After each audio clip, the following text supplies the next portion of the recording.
invention more critical today to build a bigger economy and a faster growing economy? Or is it the adoption and the possible duplication, adoption and diffusion?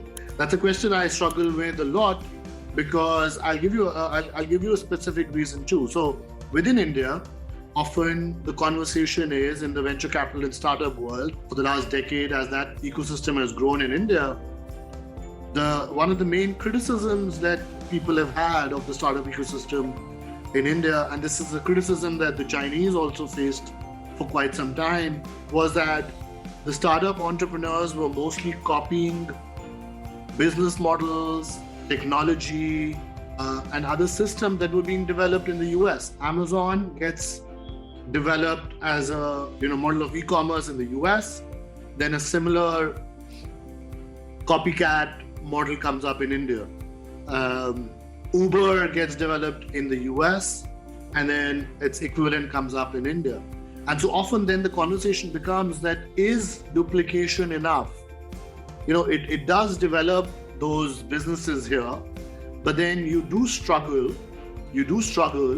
with building real profitable businesses often, because the moment you are copying a technology or a business, then by definition, more people can copy it as well.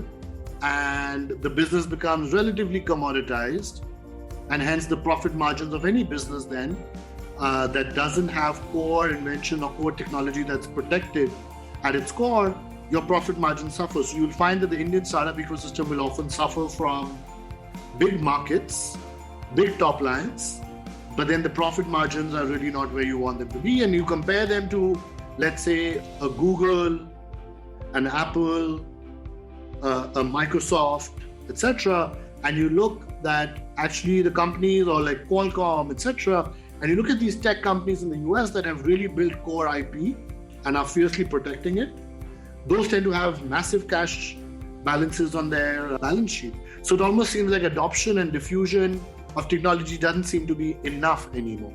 Well, it may take a little bit longer than it used to, but that's always going to happen. Is you're going to, as long as you have a monopoly, as long as you have a patent on something that everybody wants, then you're going to make out like a bandit and profit-wise. But eventually, as you say, it gets commoditized. Other, the patents run out. Other people can then imitate it, and your profit margins suffer. But things like Amazon, which is Invention, was simply a way of doing business, and it's now what economists call an installed base.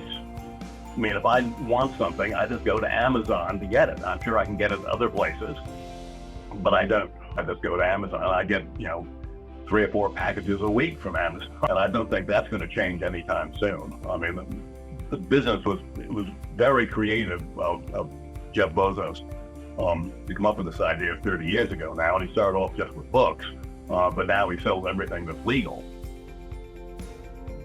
And it's absolutely amazing. I put in an order of Amazon, and it's on my front porch within 24 hours usually. Well, that's just extraordinary. Correct, and it's no longer, as you rightly say, in the tech world, it's a combination of technological invention. So one can argue that Google's search engine is a technological invention that they are fiercely protecting and fighting off any possible challengers on. Amazon, however, is not necessarily a tech invention that they're protecting, but the efficiency of their service is their moat, right? And they call it, Jeff Bezos, I think, has also called it the flywheel effect.